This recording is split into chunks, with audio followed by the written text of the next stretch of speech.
안녕하세요. 나비토끼씨 최미영입니다.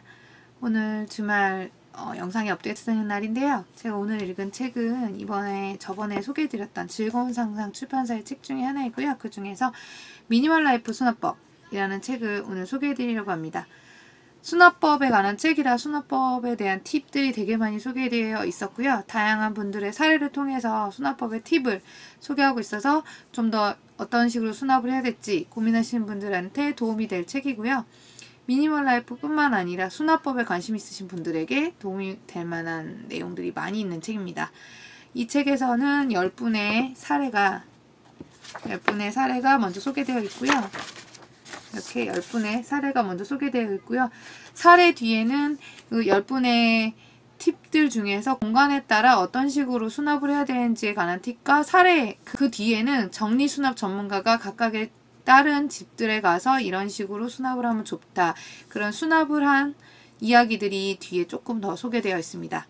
이 책에서는 유지 사용이 편한 수납법에 대해서 이야기하고 있고, 버리는 법, 수납하는 법, 이렇게 두 가지에 대해 각각의 10명의 사례자들이 어떻게 생각하는지에 대한 게 맨 처음에 소개되어 있습니다. 각각의 집의 특징에 따라서 조금씩 수납법이 달리 나와 있고요. 10명의 다른 사례자들의 이야기가 나눠져 있어서 이렇게 활용할 수 있겠다. 한 가지의 케이스가 아닌 10가지의 케이스가 소개되어 있다 보니 조금 더 다양하고 많은 사는 라이프 스타일이나 사는 구성원, 같이 사는 구성원, 그리고 집의 형태에 따라서 다양한 방법이 소개되어 있는 것이 장점입니다. 그리고 이 책에서는 일본에 있는 분들이 각각 자기 집에 대한 사례를 쓴 것이기에 차이점이 있다면 세면대에 조금 차이가 있는데요. 세면대가 한국은 약간 습식 화장실이 좀 많고 세면대 하부에 뭐 장이 있다던가 이런 스타일이 많지 않고 인테리어를 따로 했을 경우에 그런 경우가 많은데, 일본의 화장실은 거의 건식에 욕조 안에서 하는 목욕이 많기 때문에 건식 화장실에다가 세면대 밑쪽에 하부 장이 있어서 그런 시스템적인 차이에 따른 그런 수납법이 달리 소개되어 있어서 그게 팁이 될 수도 있고 또 다른 방법이 될 수도 있고 뭐 사는 방법이 집 구조가 틀리다 보니까 그런 점에 차이가 있는 점에서 감안을 하시고 보시면 좋을 것 같고요. 팁이 많이 들어있는 책이다 보니 팁들을 하나씩 얻어가시는 것에 대해서는 좋을 것 같아요. 그리고 이 책에서 제가 이제 좀 재밌게 봤던 것은 옷을 이제 세탁을 하고 나서 옷을 빨래 건조대에 널고 다시 옷을 개야 되는 불편함이 있어서 빨래를 싫어하시는 분들이 참 많은데, 이 책에 소개해주는 것 중에 하나가 옷걸이 수납이라고 해서 옷을 다 옷걸이에 널어서 말린 다음에 그 옷걸이째로 옷장 연결주는 수납법이 소개되어 있는데요. 빨래 개는 거에 스트레스 받으시는 분이라면 그렇게 이용하시면 참 좋을 것 같아요. 그리고 버리는데도 에너지가 필요하니 버리는 것에 신중하자. 그리고 10명의 사례에서 좀 특징적이었던 것이 외출하는 때 필요한 물건들은 현관 앞에 준비하고 있는 점이 조금 특징이었는데요. 외출할 때 외출 준비물을 따로 챙겨야 된다면 뭐 열쇠라던가 뭐 자주 가지고 다니는 물건들 있잖아요. 뭐 수건, 저 같은 경우는 수건, 장바구니, 텀블러 이런 거를 항상 들고 나가는데, 그런 걸 외출 준비 코너라고 해야 되겠죠? 현관 앞쪽에 외출 준비할 수 있는 그곳에다가 준비를 해놓으면 고민을 하지 않고 외출 준비를 할 수 있어서 좋을 것 같고요. 소중한 물건은 소중한 물건을 예쁘게 모셔놓는, 소중한 물건을 이렇게 보관만 하는 것이 아니라 소중한 물건은 손이 닿는 곳에 보관해서 자주 사용하고 있다라는 얘기도 되게 인상적이었고, 냉장고는 제일 근고란 말도 저는 기억에 남는데, 냉장고 안에 들어있는 식재료들이 우리의 몸을 구성하는 음식을 만드는 데 쓰이는 것들이잖아요. 그래서 되게 인상 깊었던 그런 문장 중에 하나이고, 정리 수납 사례가 많다는 것이 정말 이 책의 특징인데, 이 책에서 포인트가 되는 문장이라고 해야 될까요? 포인트가 되는 문구를 제가 한번 캐리를 써봤는데, 오늘은 바로 이것입니다. 가족과 함께 하는 수납, 80% 수납. 이 책에서 인상 깊었고요.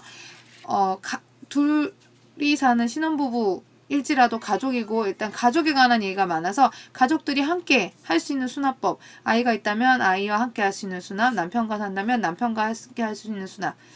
예를 들자면 이 책에서 남편과 와이프가 키 차이가 20cm 정도 차이가 나는데, 그래서 그거를 고려해서 남편은 조금 높은 곳에 와이프는 조금 낮은 곳에 물건을 수납하고 있다라는 얘기라던가 아니면 아이가 있는 집엔 아이 물건을 아이가 정리할 수 있게 아이의 동선에 맞춰서 물건을 수납하고 있다던가 이런 다양한 사례들이 소개되고 있고요. 주방에 오래 있는 주부들을 위해서 주방의 동선을 좀 편리하게 한다던가 그렇게 가족과 함께 할 수 있는 수납법에 대해서 이야기하고 있는 점이 저에게는 이 책의 포인트가 되는 문구라서 캘리를 써보았고요. 80% 수납은 물건을 너무 꽉꽉 채우기만 하면 사실은 너무 복잡하기만 하고 수납이 제대로 된 것 같은 느낌이 없어요. 제대로 정리된 느낌이 없는데 물건의 80%만 수납을 하게 되면 정리정돈, 적재적소에 정리정돈이 되어 있고 그다음에 빈틈이 있기 때문에 새로운 물건이 들어와도 다시 물건을 수납하는 데 어려움이 없기 때문에 80% 수납과 가족과 함께하는 수납이 제가 이 책에서 본 중요한 문구라고 생각했고요. 이 책에 또 다른 걸 소개해드리면 19페이지에 있는 건데요. 잠자리에 들 때는 책상 위를 모두 비운다. 이건 아이하고 실천해 보려고 안 그래도 이 책 읽고 나서 생각했던 것이고 또 21페이지 여기 이 부분인데요. 21페이지에 있는 내용은 집안에서 사용하지 않는 물건은 최대한 가지고 들어가지 않는다 라는 내용이 있었고 26페이지 곰팡이와 물때 방지하기 위해 모든 청소도구 샴푸류는 바닥에 놓지 않고 매단다. 61페이지 61페이지에는 조금이라도 먼지가 쌓여있는 물건은 필요없는 것이다 라는 문장이 있었는데 물건을 자주 사용한다면 사실은 먼지가 쌓이거나 하진 않겠죠. 물건을 사용하지 않으니까 먼지가 소복소복 쌓이게 될 거고 그 물건은 어떻게 보면 자주 사용하지 않는 물건이라고 생각하면 되니까 물건에 먼지가 쌓인다면 그건 사용하지 않는 물건이니 조금 고려해보고 정리를 해도 참 좋을 것 같아요. 이런 식으로 물건을 조금씩 정리하다 보면 집이 좀 깔끔해질 것이고 미니멀 라이프에 어떻게 보면 기본이 되는 게 정리, 수납, 깔끔하게 하는 게 중요한데요. 이 책에서 다양한 수납법 위에 보면 미니멀리스트 33인의 수납 아이디어가 있다고 했는데 정말 다양한 아이디어들이 많이 있어서 한번 이 책을 훑어보시고 나면 수납에 대한 약간 생각, 개념이 잡힐 수 있을 것 같고 방법론적인 것도 많이 알 수 있을 것 같아서 좋은 것 같고요. 책 뒤편에 이렇게 섹션으로 거실, 방, 주방 아니면 세면대역 그 외의 물건들에 관한 정리법들이 따로따로 수납법들이 소개되어 있으니까 이 부분 따로 섹션으로 보셔도 좋을 것 같아요. 앞에 10명의 사례자들의 이야기들이 많이 담겨있고 그리고 그 섹션에 나와 있는 것 중에 하나 리모컨 보관법이 있었는데 리모컨 보관하는 방법이 되게 다양하잖아요. 거실장에 보관하거나 바구니에 따로 보관하거나 아니면 벽면에 부착하다던가 그런 다양한 장소에 따른 수납법들이 자세히 소개되어 있으니까 적재적소에 이용하시면 우리 집에 활용하시면 좋을 것 같고 집 구조나 형태가 다 틀리니까 아까도 말씀드렸다시피 집 구조나 형태가 다르니까 우리 집에 맞춰서 우리 집에 맞는 수납법을 이 책에서 얻어가시면 좋을 것 같습니다.